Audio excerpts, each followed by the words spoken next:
Good afternoon, ladies and gentlemen, and welcome to Friday's Market Wrap-Up here at Top Gun Options.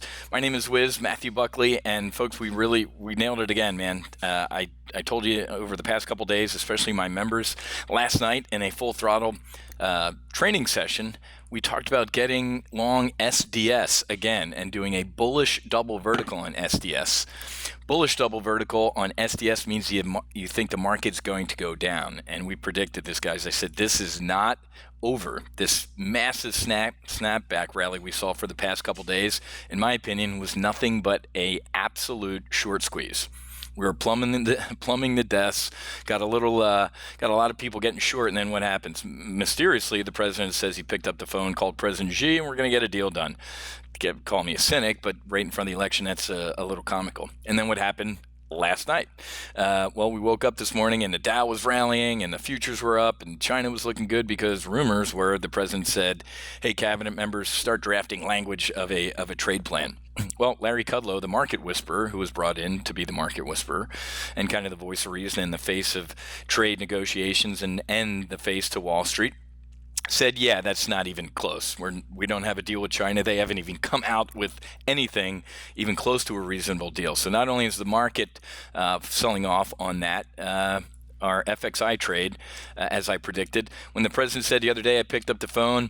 This is the same guy who a week ago sat in the Oval Office and said, no, we're not even talking. I'm not even going to, acknowledge their existence until they come with something, anything. They're not doing anything. We're not talking to them. Done. And then mysteriously, a couple days before the election, I had a great call with the guy. We're going to get a trade deal done. So the other day when this popped on that, I said I would sell into that.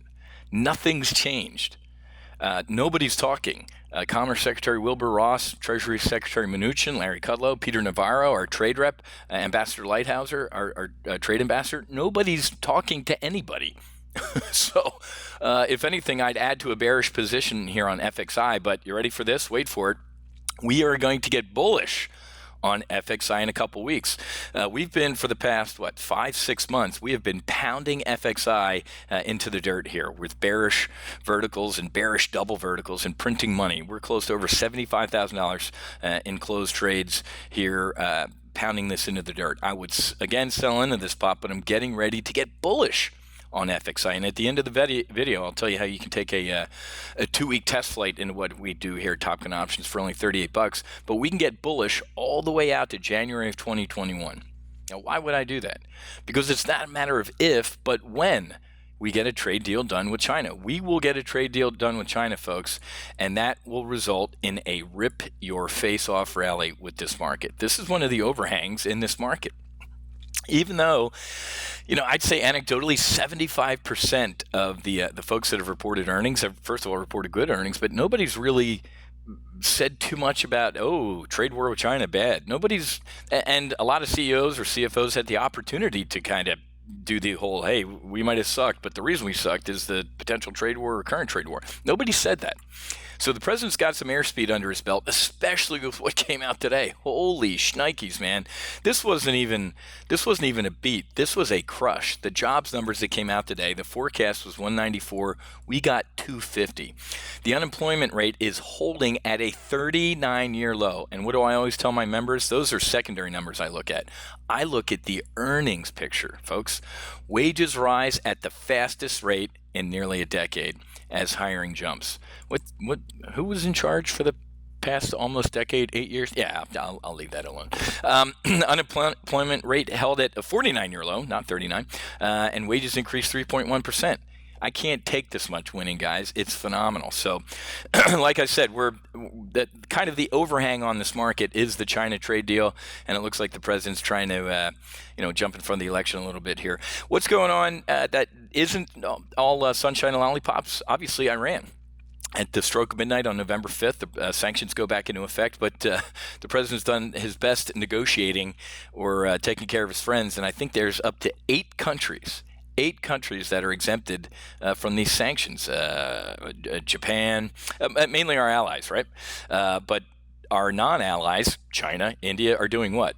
They're getting their oil from Iran anyway. So, who are the sanctions hurting there, Mr. President? I'm not too happy with this at all. Either, you shouldn't be half pregnant with this stuff. You're either kicking them in the teeth or you're not, and exempting a bunch of our quote unquote allies. If there are true allies, then they should be in this with us together. So it's not.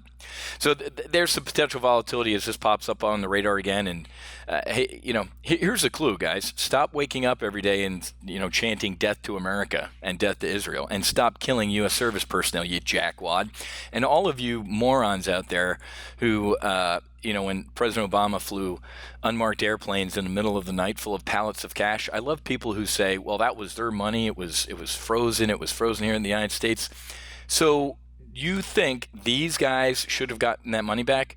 Or the families of nearly 1,000 U.S. service personnel killed by Iranian forces could have used that money and divvied it up? And I'll let you think about that. If you say the Iranian mullahs, you're a jackwad and an idiot. So this is interesting. The president pulling a trade deal out of his hat in front of the election. I'm a cynic. I'm calling bullshit on it, and it's not going to happen. But it's going to happen eventually.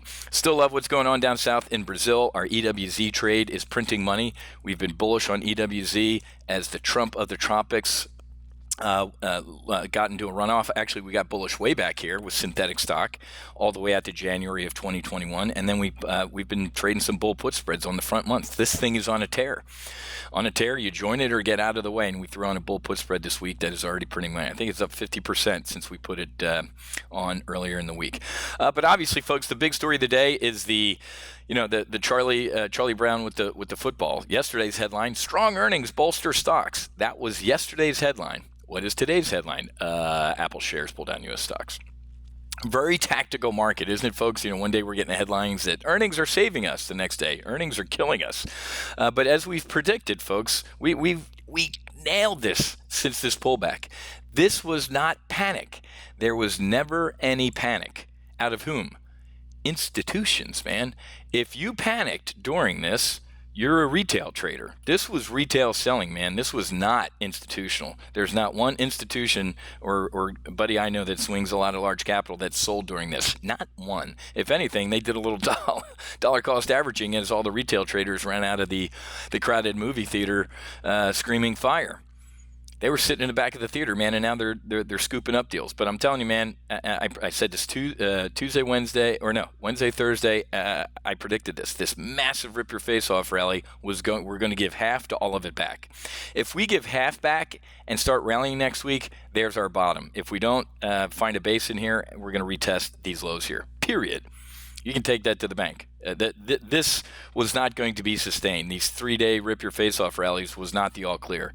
And if you were a member here at Top Gun Options, you heard me say all of these words because it was a little bit of a short squeeze.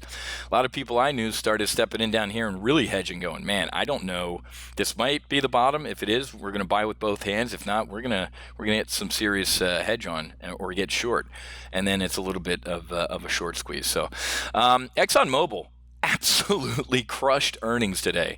I've told you for the past year or so that ExxonMobil sales after the last implosion of oil below 30. What did we get as low as oil like 3 years ago? Like $29, $28 or something like that. And they trimmed their sales to be profitable at $35 barrel in oil. ExxonMobil's only going higher, man. So really happy with our ExxonMobil that expires trade.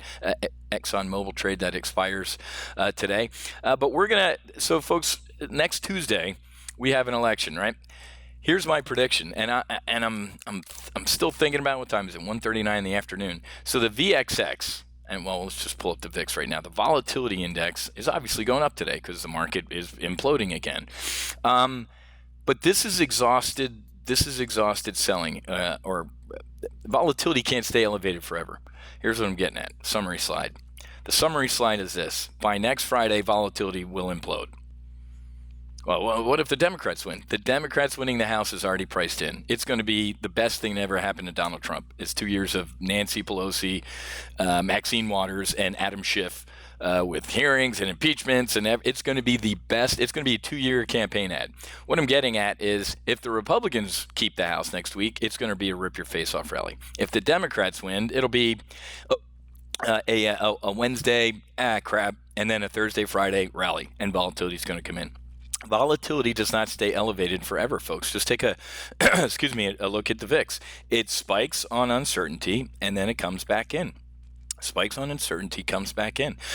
Excuse me. So I'm looking, maybe we'll see by the end of the day if I'm going to get short volatility here. Otherwise, we'll do it as a weekly options trade on Monday. Speaking of that, here's how you become a member here at Top Gun Options. Just head to go.topgunoptions.com/goflight. Just like in the movie Apollo 13, go for flight. Go for flight, man. Go flight is the link you need to go to. And for only $38, I'm going to go out tonight and get a nice glass of 1942. And in South Florida, that's about $60, man. So for less than a glass of nice tequila tonight here in South Florida, you can get airborne for 2 weeks on a test flight into our live trading services. Because next week's going to be an interesting week with Iranian sanctions kicking in, the domestic elections, and maybe President Trump pulling another rabbit out of his hat with China. I don't think anything happens in front of the G20 summit at all. So, but anyway, all right, I'm rambling now. I want you guys to have a great rest of your day. Happy hunting. Make sure you hedge, and I'll be back with Monday's market outlook on Monday.